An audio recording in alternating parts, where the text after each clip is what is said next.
We're now watching the series Notepad App with Python and Qt. This is episode 6, and we'll work on the user preferences and the dark theme. With that said, let's dive in. Inside our main.py file, let's go ahead and import Pickle. Pickle is a module from Python which serializes and deserializes an object to and from a file. An important note, Pickle is not designed for secure data storage, so never store sensitive information using Pickle. But since we're just dealing with user preferences data, it's not considered sensitive. So using the Pickle module will be just fine. Now at the beginning of the main class, we're going to define a variable, which is the preferences path. Let's simply save it as prefs.dat. At the end of the script, we're going to define a new function. Let's first define a slot, and it has a boolean and an integer. And this function will be called savePrefs. So it has self, is dark theme, and display font size as the parameters. Inside of that, we're going to open the file at self.prefspath, and we're going to be using write_bytes plus as the file mode. We open that as file, and inside we're going to do pickle.dump. And first argument we're going to pass an object, and here we will be creating a list. The first item will be its dark theme, and the second item will be display font size. And at the end we have to pass file. And then we simply close the file after dumping it. Now below, let's create our second function, and this time the result will be a q_variant list. A q_variant list is a list of variants in the QML context, and the variants can be of different types. It can be boolean, integer, string, or even an object. It doesn't matter. And we'll be able to retrieve the different values using the q_variant list in the QML context later. So this function here will be called loadPrefs, and it takes self as the argument. And inside this function, we're going to import path from the OS module. After that, we have to check whether the file exists using path.exists at self.prefspath.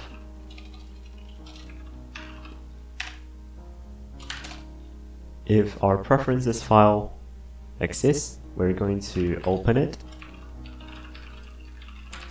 using the read_bytes file mode as file.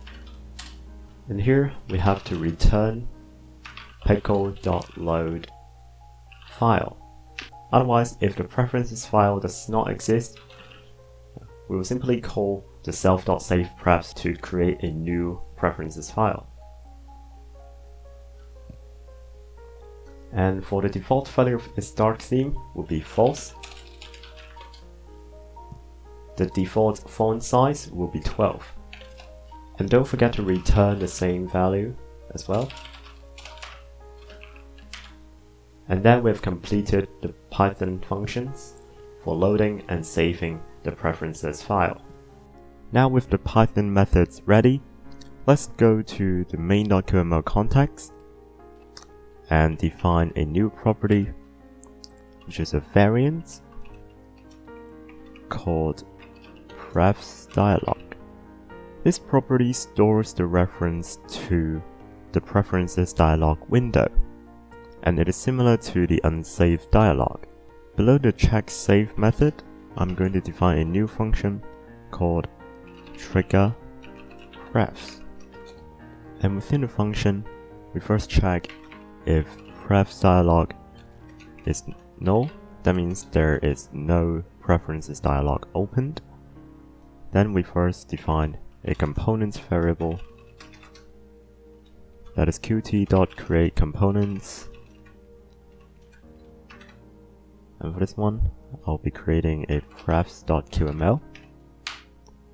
And we set the reference to the prefs dialog with a value of component.createObjects roots. And finally, prefs dialog.show and prefs dialog.raise. And finally, let's go to our toolbar layout. And after the repeater, I'm going to define an additional button, which will be used to trigger the preferences window.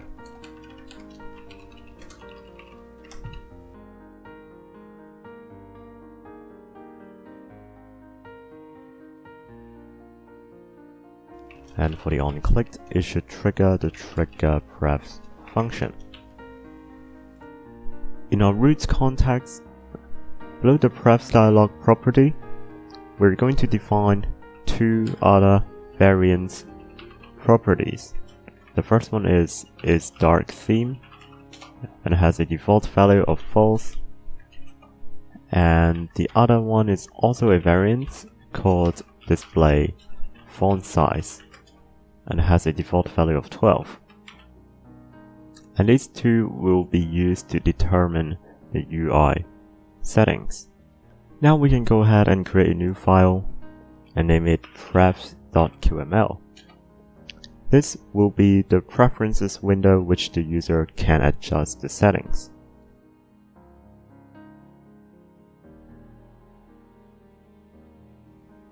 Now inside the window, we're going to use a column layout. And of course, it should fill the parents. Inside this column layout, let's define another column layout. And it will be used to display the different options. But first, let's give it a top margin. And for each of the options, I want them to be displayed in a row. So row layouts, and I'll use a label which displays a text, and let's give it a left margin of 15, and for the text it will be theme. For the color it will be black. And on the right we will use a combo box. A combo box is basically a drop down which allows the user to select an option within a list. So let's give it an ID of theme selector, and also give it a right margin of 10. The combo box element takes a model property, and we will use a list model here, and inside the list we're going to specify list elements. And the first one is of the text lights. Then we copy this one and change the text to dark. Between the label and the combo box, I will create an empty item which will fill the width.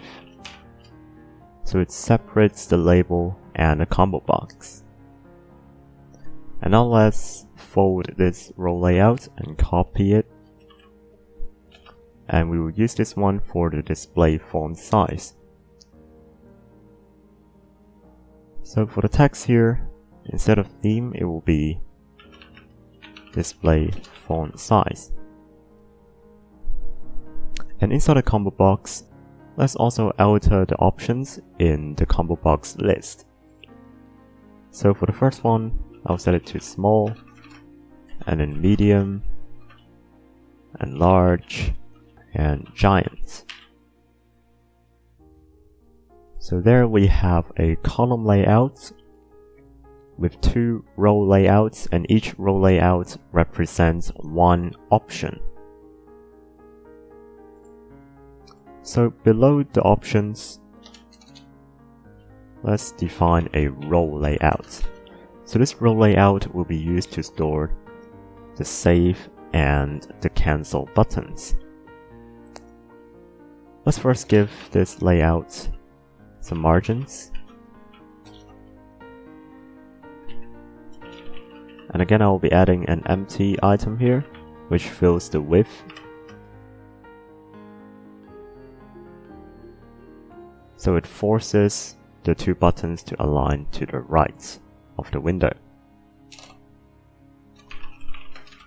For this button, it will be save prefs.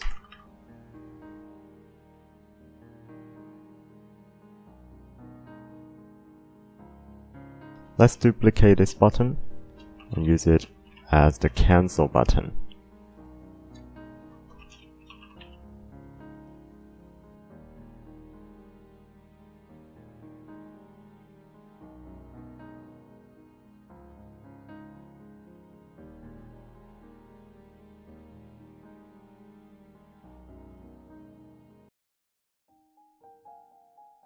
Now let's work on the actual data logic. Inside our preferences window, we're going to define two property, which is basically the same as the two properties that we defined in the main.qml context. The first one is dark theme with a default value of false, and the other one will be variance display font size with a default value of 12. So why are we defining these properties again? The reason is we want the user to only modify a temporary state in this window. So if he clicks cancel, it will not affect the root context. Inside the combo box, we're going to listen to the onActivated events. And here I'm going to set is dark theme equals to index does not equal to 0. If it is 0, then it will be the first element, light, otherwise it will be dark. So its dark theme should have an index which is not 0 here. And for the second combo box, let's also create the onActivated event handler. And here we have to map the index to a value. So we write if index is 0, that means the current option is small, the display font size should equal to 10. Otherwise, if index is 1, that means medium, the display font size should equal to 12. And we do the same for the other two options. Now let's go to our OK button or save button, and we're going to listen to the onClicked method. So when the user presses the save button, it will set the root properties to the temporary properties inside of this window.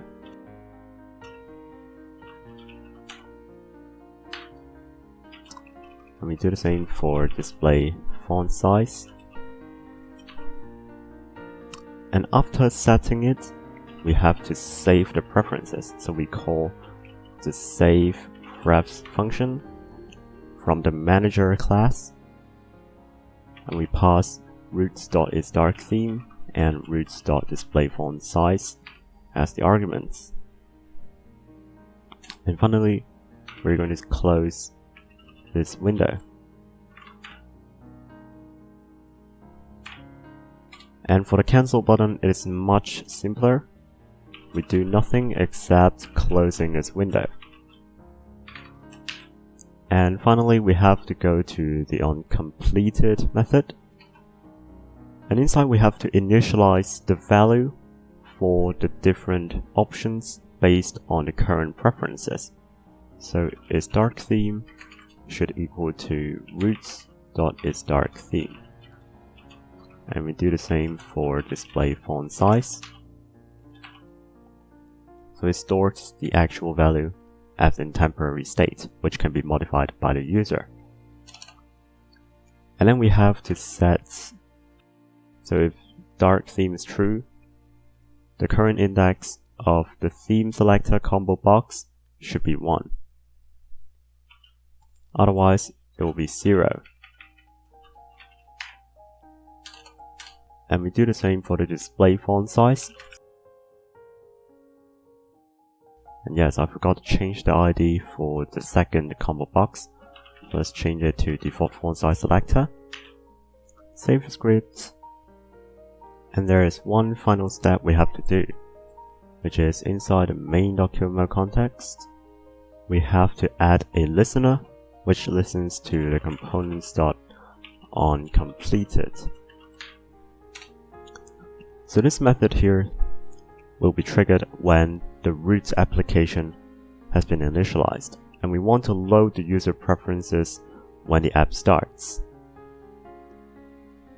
So here we will make use of the manager.loadPrefs method that we just created earlier, and we will store the data into a data variable. And again, the load preferences will return a qvariant list object. So inside this method, we can directly set its dark theme to the first element of the data list. And we do the same for the display font size. A very straightforward and easy to use list. So now let's fire up a terminal and see if everything is working fine. And okay, so we're having a component is not ready error. So there must be something wrong with our prefs.qml context. And I believe it is something wrong with the imports. So let's go to unsaved. And yes, there is something wrong with the imports. Let's also have a look. Okay, here for anchors.fill, there's an excessive colon there. So now let's run it again. And there you can see the window pops up, but it's a bit too short. Let's adjust the heights.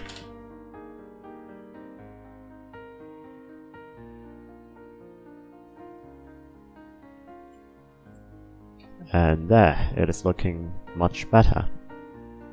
So now if we switch the preferences and we hit cancel, then it is not going to change anything. And let's change it to another value and save it. Now if we open it again, you will see it will be the new value. And let's verify our file read writes. So let's close this one and open it again. If we hit preferences again, you can see the changes are still there. So that means the data has been properly written to the file. And the very last step is to adjust every single color properties, including text colors and background colors, as well as display font sizes, to the variables.